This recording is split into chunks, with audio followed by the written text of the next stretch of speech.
উট হচ্ছে এমন প্রাণী যেটা একসাথে 1 মাস না খেয়ে বেঁচে থাকতে পারে। 1 মাস পানিও খাওয়া লাগবে না, খাবারও খাওয়া লাগবে না। সুবহানাল্লাহ পড়বেন না? এট এ টাইমে একটা উট, প্রাপ্তবয়স্ক একটা উট একসাথে 200 লিটার পানি খেয়ে ফেলতে পারে।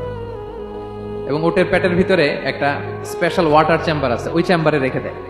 খেয়ে ওইটারে পাঠায় দেয় না ওদের কিডনিতে। 200 লিটার পানি একবারে খেয়ে স্পেশাল চেম্বারে রেখে দেয়, যখন লাগবে ওইখান থেকে নিয়ে নিয়ে বেঁচে থাকে। 1 মাস না খেয়ে বেঁচে থাকে কি করে? উটের পিঠে দেখবেন একটা কুজ আছে, একটা উঁচু উটকে যদি কল্পনা করেন, উপরে একটা কুজ আছে না, এই পুরো কুজটা হচ্ছে চর্বির আধার।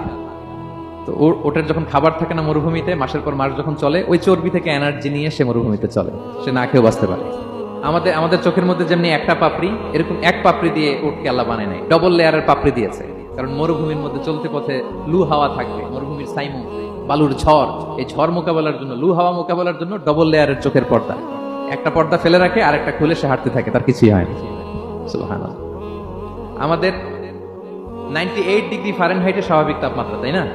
99 ডিগ্রি হলে আমাদের জ্বর, 100 ডিগ্রি হলে জ্বর, 101, 2 সর্বোচ্চ আমরা সহ্য করতে পারি। এর বেশি যদি হয়, 103 ডিগ্রি হলে বেহুশ হয়ে যায় মানুষ। 4 ডিগ্রি হলে আমাদের দেহের ভেতরে যে কোষগুলো আছে এগুলো মরে যায়।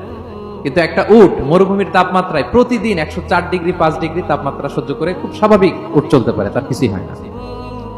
এবং মরুভূমির মধ্যে যে ক্যাকটাস আছে, গুলমলতা, বড় বড় কাঁটা জাতীয় গাছ, যেই কাঁটা পৃথিবীর কোনো প্রাণী খেতে পারবে না, কিন্তু একটা উট অনায়াসে খেয়ে ফেলতে পারে। উটের জিহ্বাকে এবং পাকস্থলীকে আল্লাহ এমন স্পেশালি মেড করেছেন, যত কাঁটা দিবেন খেয়ে সাবার, ওর কিছুই হয় না। সুবহানাল্লাহি ওয়া বিহামদিহি।